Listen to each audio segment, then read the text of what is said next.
चाहिए। यदि कोई बच्चा बीमार पड़ जाएगा तो क्या शिक्षा विभाग उसका इलाज कराएगा? क्या ऐसा कोई प्रावधान है? तब तो पाठक सर पतली गली से निकल जाएँगे। हुँ, क्या मेरा कोई काम नहीं, आपका बच्चा बीमार पड़ा है, आप इसको देखिए। तो जो भी ठंड है वो तो ठंड तो महसूस करने की हुँ, चीज़ है, हम महसूस कर रहे हैं, आप महसूस कर रहे हैं। बिल्कुल। ऐसा तो नहीं कि जिलाधिकारी ने कोई मतलब संचिका में अपने पत्राचार से ठंड पैदा कर दी है। वो तो एक हकीकत है, मौसम विभाग बता रहा है, खुद हुँ, पूरा उत्तर भारत काँप रहा है। पढ़ाई के नुकसान का सवाल है, तो यदि मतलब स्कूल बंद होने से नुकसान होता है, तो बच्चे के बीमार पड़ने से पर भी नुकसान हो जाएगा। हर जिलाधिकारी को आप एकदम स्कूली बच्चे की तरह आप इंस्ट्रक्शन देने लगे कि हुँ। आपकी शिक्षा विभाग से पूछ के स्कूल खोलेगा, बंद करेगा, चलेगा, बैठेगा, उठेगा, तब तो बहुत मुश्किल है। कहीं न कहीं मुझे लगता है ना कि ये एक मूंछ की लड़ाई बन गई हुँ, है ना? मतलब बच्चों से मतलब नहीं है कि बच्चे की पढ़ाई हो या बच्चों का कल्याण हो कि नहीं, एक होता हुँ। है ना कि एक अहम का टकराव हो गया, मूंछ की लड़ाई हो कौन गई है, बड़ा? कौन बड़ा? तो ऐसे में जो स्कूल वाले हैं, वो किसका बात माने? जिला शिक्षा पदाधिकारी का माने कि डीएम का माने? डीएम का माने, जिलाधिकारी का माने। जिलाधिकारी का माने। ये डीएम ने आदेश दिया है सीआरपीसी 144 के तहत, और कोई स्कूल वाला खोल दे पाठक सर से डर के, मतलब व्यक्तिगत हुँ, उसमें कुछ खौफ हो, हुँ। तो वो उस स्कूल वाले पर बात आ जाएगी, अच्छा। है ना? तो ऐसा करना नहीं चाहिए, मतलब स्कूल वाले को जेल जाना पड़ जाएगा, एकदम पड़ेगा। चाहे सरकारी हो या प्राइवेट। हाँ, हाँ, क्यों नहीं? क्योंकि आप यदि इस आदेश के बावजूद ये कर रहे हैं, तो हुँ, आप धारा सीआरपीसी 144 का उल्लंघन कर रहे हैं। जो शिक्षा मंत्री नए बने हैं आलोक मेहता, वो इस पर कुछ फैसला ले सकते हैं, कुछ बात कर सकते हैं। करना चाहिए, है ना? हुँ, करना चाहिए, ये कायदे से तो अपर मुख्य सचिव के ऊपर के कंट्रोलिंग पदाधिकारी शिक्षा, मतलब कंट्रोलिंग अथॉरिटी शिक्षा मंत्री ही हुए ना। हुँ। नमस्कार, आप लाइव बिहार देख रहे हैं, मैं हूँ राजमोहन तिवारी। शिक्षा विभाग के अपर मुख्य सचिव के पाठक एक बार फिर से सुर्खियों में हैं। छुट्टी से वापस लौटने के बाद उन्होंने स्कूलों में ठंड के वजह से दी गई छुट्टियों पर सवाल खड़े कर दिए और तमाम जिलाधिकारियों को साफ साफ कह दिया कि शिक्षा विभाग की अनुमति लिए बिना कोई भी स्कूल बंद नहीं किया जा सकता है। लेकिन पटना के डीएम ने उनकी बात नहीं मानी और स्कूलों में छुट्टियों को बढ़ा दिया। कहा कि बहुत ठंड है, बच्चों को दिक्कत हो सकती है, कक्षा 1 से लेकर 8 तक के जो बच्चे हैं वो घरों में रहें और उनकी जो कक्षाएं हैं वो अभी नहीं चलेंगी। लेकिन इसको लेकर अब विवाद खड़ा हो गया है। एक तरफ शिक्षा विभाग जो है वो स्कूलों को जबरन खुलवाने की बात कह रहा है, तो दूसरी तरफ डीएम ने कह दिया है अगर उनके आदेश की अवहेलना हुई तो जेल भी भेज देंगे। इसी पर बात करेंगे, हमारे साथ पूर्व आईपीएस अमिताभ दास जी हैं। कैसे देख रहे हैं, क्योंकि के पाठक जी क्रांतिकारी फैसले ले रहे हैं। पहले मंत्री से भिड़ गए, उसके बाद जनप्रतिनिधियों से भिड़ गए, शिक्षकों को लेकर फरमान जारी करते हैं, अब जिलाधिकारी से भिड़ गए। एक क्रांति नहीं आ रही है ना, क्रांति से ज़्यादा भ्रांति आ रही अच्छा। है ना? हम्म। क्रांति करने की कोशिश में भ्रांति पैदा कर रहे हैं। देखिए, इसका सकारात्मक पहलू ये है कि यदि जिलाधिकारी और अपर मुख्य सचिव की भिड़ंत हुई है, हम्म। तो कुछ तो उससे गर्मी पैदा हो रही है ना, उससे शीतलहरी से कुछ लोगों को राहत मिलेगी। लेकिन बच्चों का क्या होगा? वही वही मैं कहने जा रहा हूँ। देखिए, इस ये पूरा विवाद है, इसमें मैं तो जो जिलाधिकारी का पक्ष है उसका हम्म। समर्थन करता हूँ। इसमें जो पाठक सर का पक्ष है वो मैं सही नहीं मानता। अब देखिए, मोटी-सी बात है, पहली बात तो जो भी ठंड है वो तो ठंड तो महसूस करने की हम्म। चीज़ है, हम महसूस कर रहे हैं, आप महसूस कर रहे हैं। बिल्कुल। ऐसा तो नहीं कि जिलाधिकारी ने कोई मतलब संचिका में अपने पत्राचार से ठंड पैदा कर दी है। वो तो एक हकीकत है, मौसम विभाग बता रहा है, खुद हम्म। पूरा उत्तर भारत काँप रहा है। अब इसमें देखिए, बच्चे तो बच्चे ही होते हैं, तो और हम्म। ज़्यादा मतलब सुकुमार होते हैं, और ज़्यादा उनकी तबीयत और एक बच्चा यदि बीमार पड़ता है तो हम्म। स्कूल में बाकी बच्चे सब में वो मतलब फैल सकता है हम्म। कीटाणु, सब लोग वायरल फीवर से ग्रस्त हो सकते हैं, वायरस फैल सकता है। तो अब क्या है कि जिलाधिकारी का जो कदम है, मतलब स्कूल को जो 23 तारीख तक हम्म। आज तक बंद कर दिया गया, हो सकता है फिर हम्म। आज भी ठंड है, फिर कड़ाके की पड़े, हो सकता है फिर इसको आगे बढ़ाया जाए। मैं इसको फैसले को गलत नहीं समझता। हम्म। और देखिए, माँ-बाप के दृष्टिकोण से सोचना चाहिए, यदि कोई बच्चा बीमार पड़ जाएगा तो क्या शिक्षा विभाग उसका इलाज कराएगा? क्या ऐसा हम्म। कोई प्रावधान है?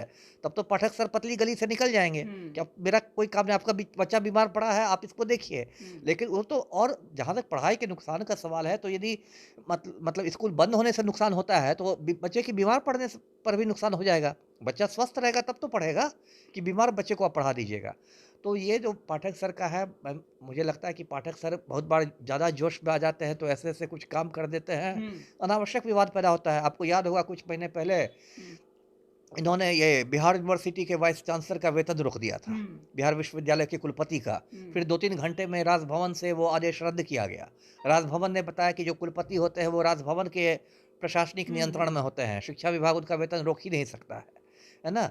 तो ऐसा कुछ-कुछ पाठक सर कर देते। एक बार उन्होंने आदेश निकाल दिया था, जब ये प्रोफ़ेसर चंद्रशेखर थे शिक्षा मंत्री, तो पाठक सर ने आदेश निकाल दिया था कि शिक्षा मंत्री के जो आप्त सचिव हैं, हुँ। वो आप्त सचिव शिक्षा विभाग में आ ही नहीं सकता है। अब बिल्कुल। ये इसको भी मैं आदेश को सही नहीं मानता। यदि शिक्षा मंत्री ने किसी को आप्त सचिव बनाया है, तो आखिर शिक्षा मंत्री भी तो एक संवैधानिक पद पर है, ऐसे हवा से थोड़े टपके हैं। लेकिन के पाठक तो भारी पड़ गए ना, चंद्रशेखर जी को तो विभाग से हटना पड़ गया। अब भारी तो पड़े हैं, तो वो तो राजनीतिक कारणों से हुँ।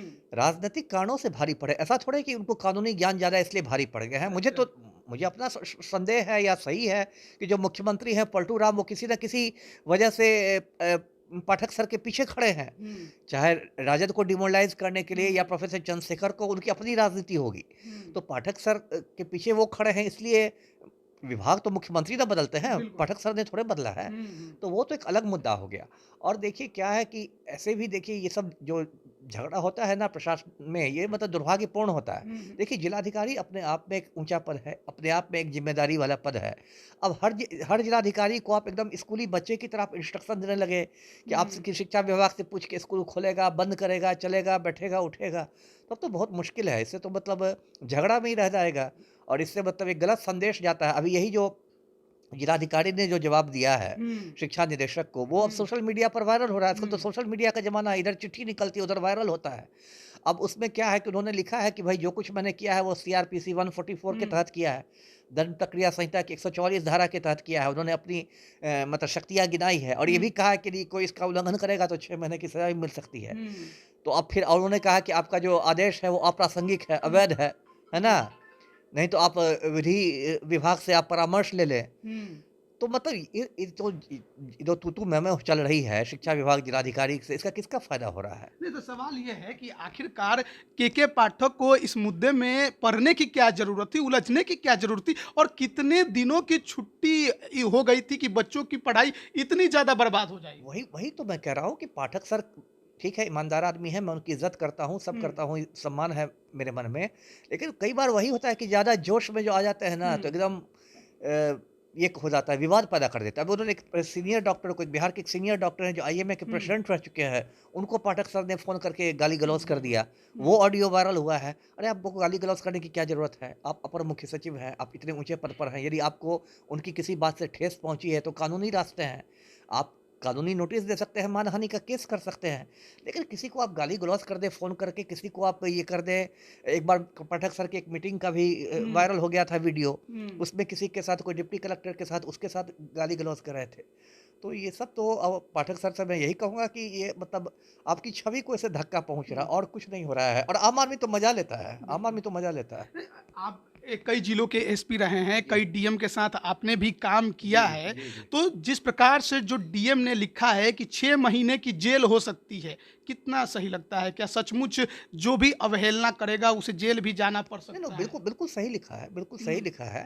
भेज सकते हैं जेल में। बिल्कुल सही लिखा है, जो डीएम ने कोट किया है वो तो मतलब हुँ। सीआरपीसी है। वो डीएम ने हुँ। अपनी ओर से कोई थोड़ा ही कोट किया है, उन्होंने तो एक कानून का उद्धरण दिया है और वो प्रावधान हुँ। है ना? मान लीजिए डीएम ने आदेश दिया है सीआरपीसी 144 के तहत और कोई स्कूल वाला खोल दे, पाठक सर से डर के, मतलब व्यक्तिगत हुँ। उसमें कुछ खौफ हो, हुँ। तो वो उस स्कूल वाले पर बात आ जाएगी, अच्छा। है ना? तो ऐसा करना नहीं चाहिए, मतलब स्कूल वाले को जेल जाना पड़ जाएगा, एकदम पड़ेगा। चाहे सरकारी हो या प्राइवेट। हाँ, हाँ, क्यों नहीं? क्योंकि आप यदि इस आदेश के बावजूद ये कर रहे हैं, तो हुँ। आप धारा सीआरपीसी 144 का उल्लंघन कर रहे हुँ। हैं। तो ऐसे में जो स्कूल वाले हैं, वो किसका बात माने? जिला शिक्षा पदाधिकारी का माने कि डीएम का माने?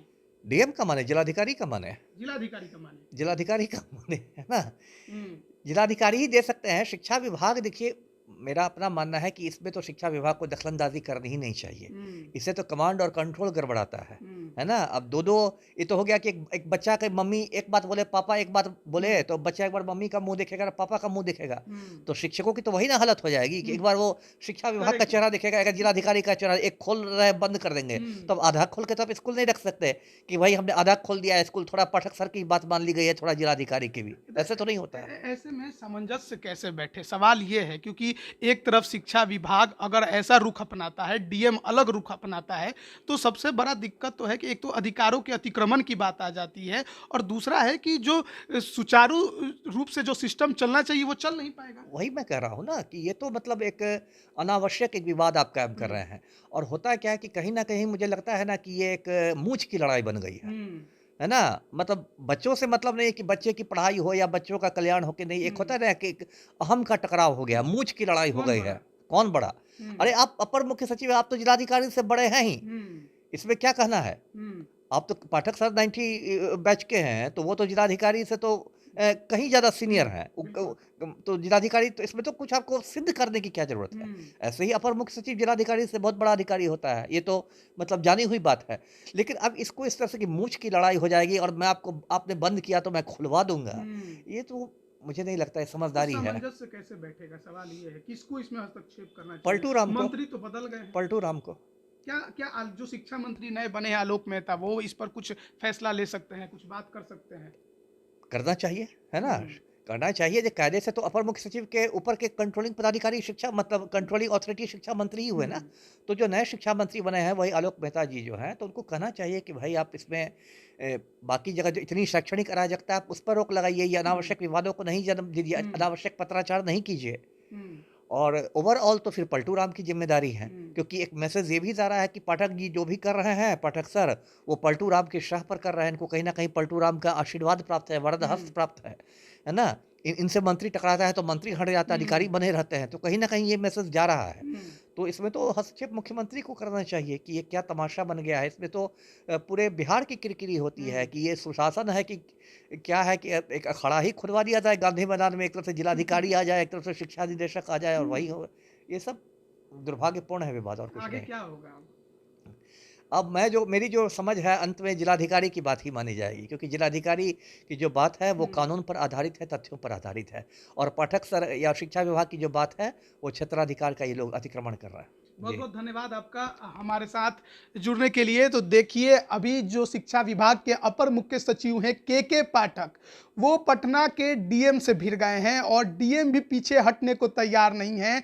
पत्र का जवाब पत्र से दिया जा रहा है, जेल भेजने तक की बात कह दी जा रही है अगर आदेश की अवहेलना होती है। तो ऐसे में अब देखना होगा कि जिस प्रकार का विवाद खड़ा हुआ है, उसमें सामंजस्य कैसे स्थापित हो पाता है। बने रहिए लाइव बिहार के साथ, आप सभी का बहुत-बहुत धन्यवाद। लाइव बिहार यूट्यूब पर सब्सक्राइब और फेसबुक पर लाइक जरूर करें।